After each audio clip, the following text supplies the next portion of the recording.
Good morning. So, as a teenager, growing into an adult, I used to suffer from self doubt in everything I did, in education, in my relationships with my friends, with women, in life. Everything that I did was kind of like, it's not good enough. I'm never going to amount to much. And uh, at a young age, I was smoking cannabis. I was taking ecstasy. I was doing all the things that I was told not to do because I was a rebel, and I thought that would make me a better person. Well, it made me feel better about myself, and it made me feel more confident. And people saw me in a different light, and they saw me as someone who was happy-go-lucky, a guy who could, who's cool. But inside, I felt like a failure and a waste of space. And to be honest, in the eyes of many people that really truly cared about me and loved me, I was a waste of space. And I kept on showing that to them by doing stupid things and wasting money and, just being a ruffian in a sense.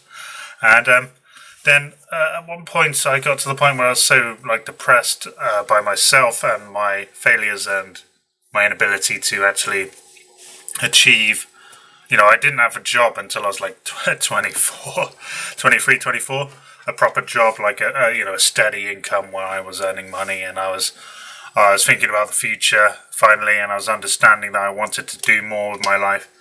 But that was after a bit of not psychotherapy, a bit of therapy, personal therapy with someone who, a friend of the family who was a therapist, and she truly cared about me, and she helped me find myself.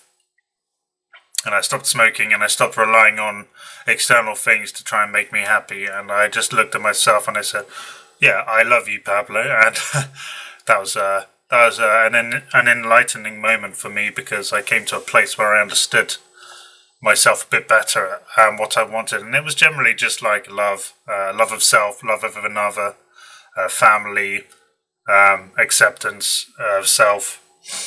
So I met Rebecca, my partner, and I fell in love pretty much straight away because I was ready for it. And we made a choice to do things that we love to do together, like work with vegetables or, with nature. She was a farmer, and those ideals kind of sang to me about a better life. And I was like, wow, yeah, I want to be a farmer. Because in my roots, there's farming background as well. My great grandmother's family, they were chicken farmers way back.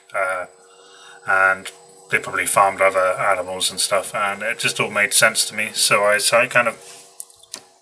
I quit my education in photography, and I started to work with Becky on the farm, and we did vegetable picking for Rutherford Organics, and we did other things that we love to do. And then I was like, it's not sustainable because it's like seasonal work. And then we got different jobs. She working in Tesco cafe, which she didn't want to do, but it was money. And I got a job in a garden centre, which is kind of still working with nature. And I was like quite happy to do it because my great grandmother, she was an example of good gardening. She gave my mother a book, and when I showed an interest in gardening, she then gave me that book. So I've got an inheritance from my great grandmother, who is dead currently. She died of old age,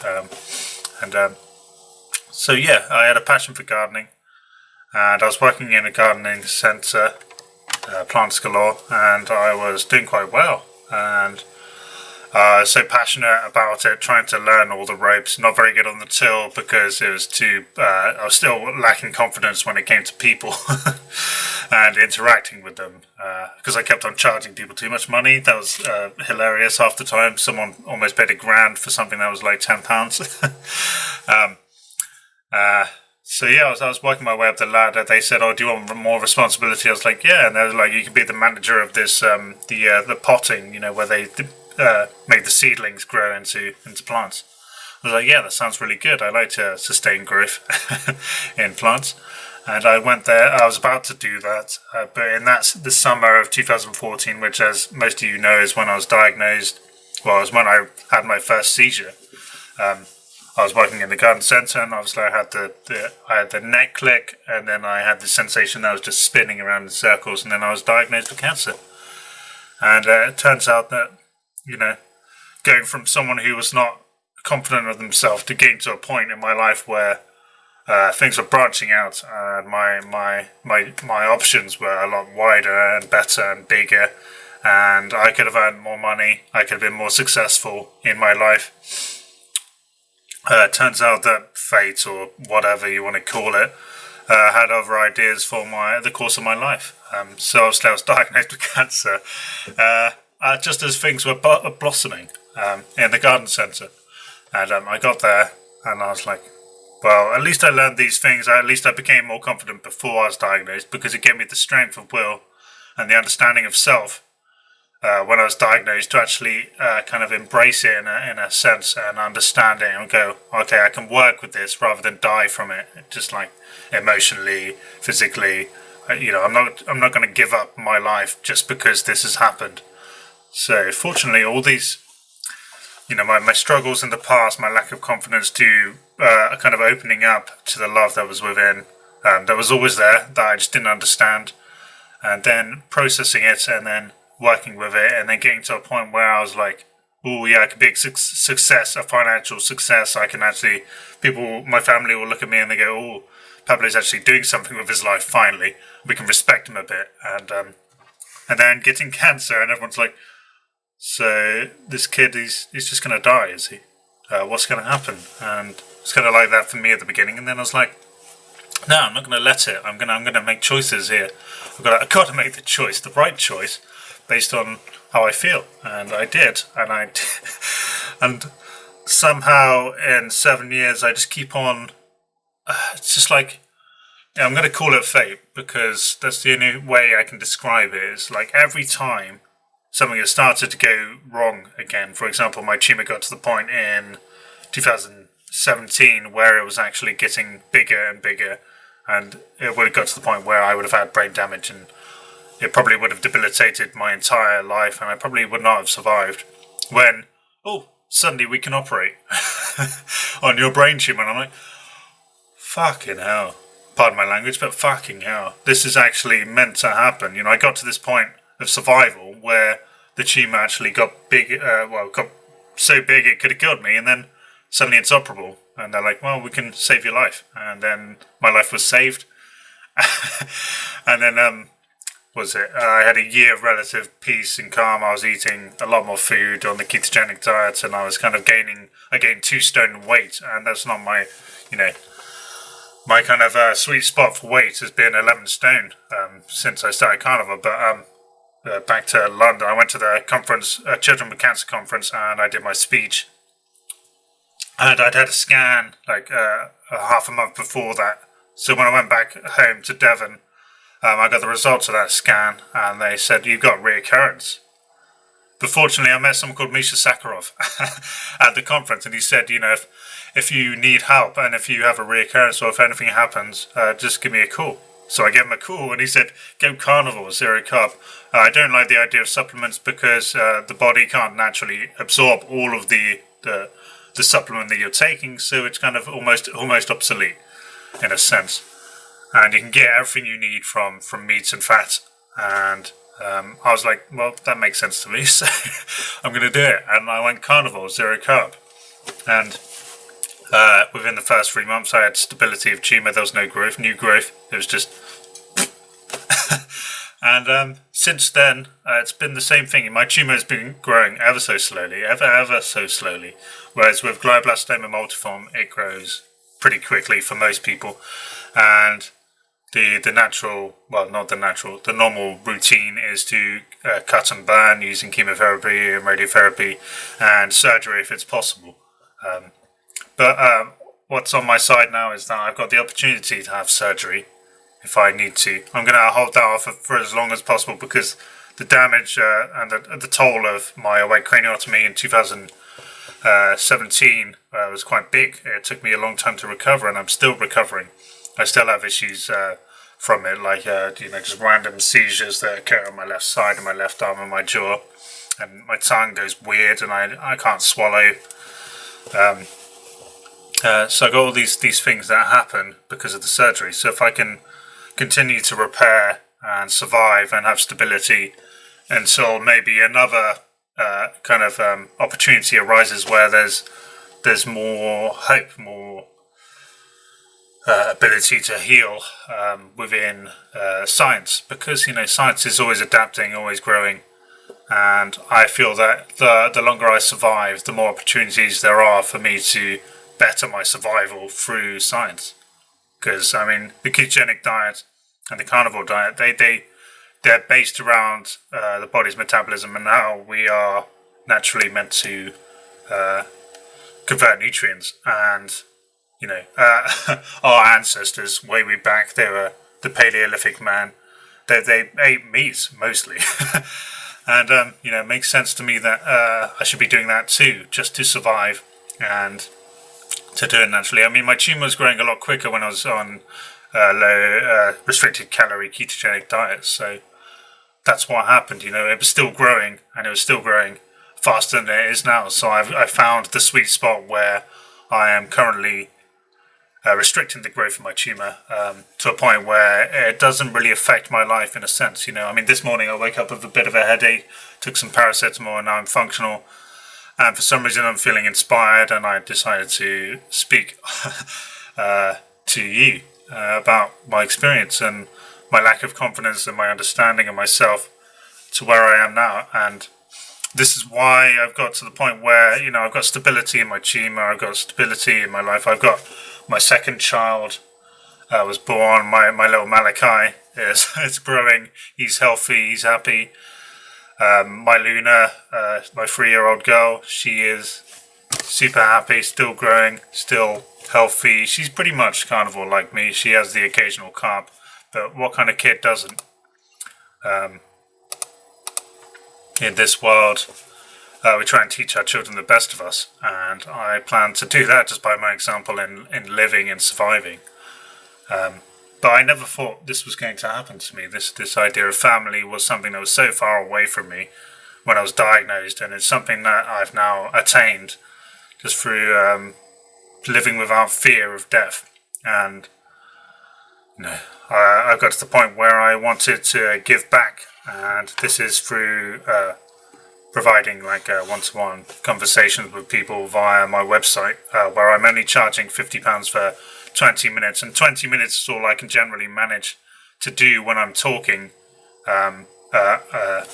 passionately to someone who has cancer like me, so that they can understand my experience and maybe choose things that will benefit them in their experience. Because I found in my experience that the oncologists and the surgeons do not believe in anything I've done, even though it's given me longevity, a long life. They still call me lucky, and even like the paper that was published by Thomas Seyfried and his colleagues has there's a lot of people out there who just go, well, it's still anecdotal, it doesn't mean anything for anybody. It's it's basically dangerous. It's causing people to hurt themselves by choosing diet instead of science. And I'm like, but it is based around science. The body is full of things that need you to eat well. So if you eat McDonald's, and if you eat fast food, and if you eat all the hydrolyzed diet, I can't even say, the terrible fats that are out there, the canola oil, and you're doing all the wrong things, eating all the sugar, and you're not looking after yourself, your body will fail you. And I made the choice in 2014 to not to do something that made sense to me and my body, and I actually feel better. I'm actually as healthy as I can be with a brain tumor. And people say, you look really well, and I'm like, well, why should I not look well? I'm having a grand mal. So what happened there was every time I have the sensation of a grand mal seizure, which is like a fear spike to the brain, it's like a shock. I have to go and try different techniques that I've been learning over 7 years. And just now, I actually managed to stop the grand mal dead in its tracks, and I can show you how to do this. I can give you my experience on the maneuvers I use and the maneuvers I developed to stop my seizures, my personal seizures. Obviously, we're all different, but I can help you kind of analyze your epilepsy for yourself and understand it, because it took me a while to understand that certain things happened to me when I was having a seizure. Like the tumours on the right, my seizures happen on my left. So I figured out that rebalancing myself and calming my entire body down and relaxing within it. A seizure is a contractive, it makes you go so I try and go but I can show you all this. So I was getting to the point that basically I've created my website, pablosbrainjourney.com, with the intent to try and help people like you and people that you may know who have cancer, brain cancer specifically, that need some help and some guidance and some understanding of their own needs. For them, because it's a personal quest to stay alive. It's not just listening to someone tell you that something is going to work and listening to someone else.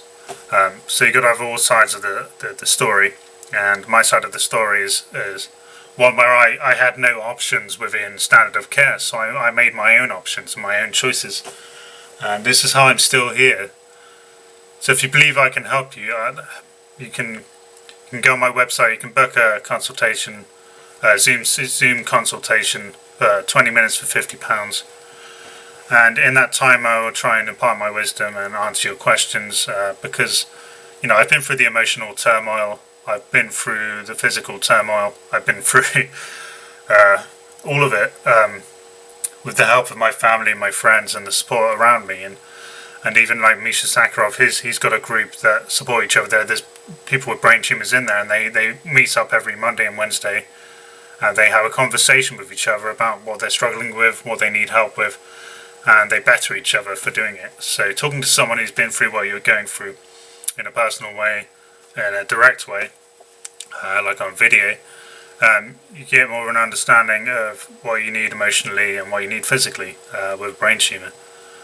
Also, if you want to support me, whilst I'm writing my book too, and if you want to support me, my Patreon is one sec, I've forgotten the name of it. It's called Pablo's Journey for a Brain Tumour.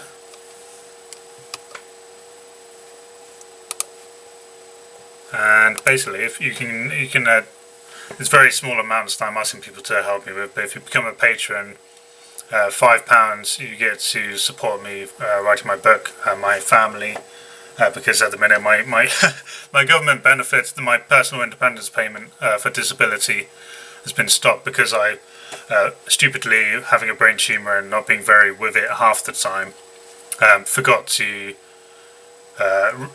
send the notification that I wanted to continue to have it so they could review it. So now it's taken about 18 weeks for them to review my illness, which is consistent. I mean, you can see, I had to stop because I was having a grand mal seizure. So this is like every day for me. I almost have a grand mal seizure every day, but I always use my techniques to stop it. So you can support me writing my book and my family whilst we're struggling in this horrible time. And you can also, if you become a patron of £10, I think you can get access to my book when it's published. I will literally send you a copy, because if you're a long-term Patreon, you are supporting me in writing this book and supporting my family and supporting my future and the ability that I will have to be a guiding light for some people who need it. Because in this world, I feel there is no, at this time at the minute where COVID is ravaging the country and it's ravaging people's minds and hearts and it's creating fear. We need some positivity and some hope, and I'm trying to be that because I can be. I've survived for this long through perseverance and love of self. So yeah, just reach out to me and go on my website, Pablo's Brain Journey, book a consultation if you need it. If not, just share it with your friends, or if you believe what I'm trying to do is actually a worthy cause and it's going to help people, then please support me.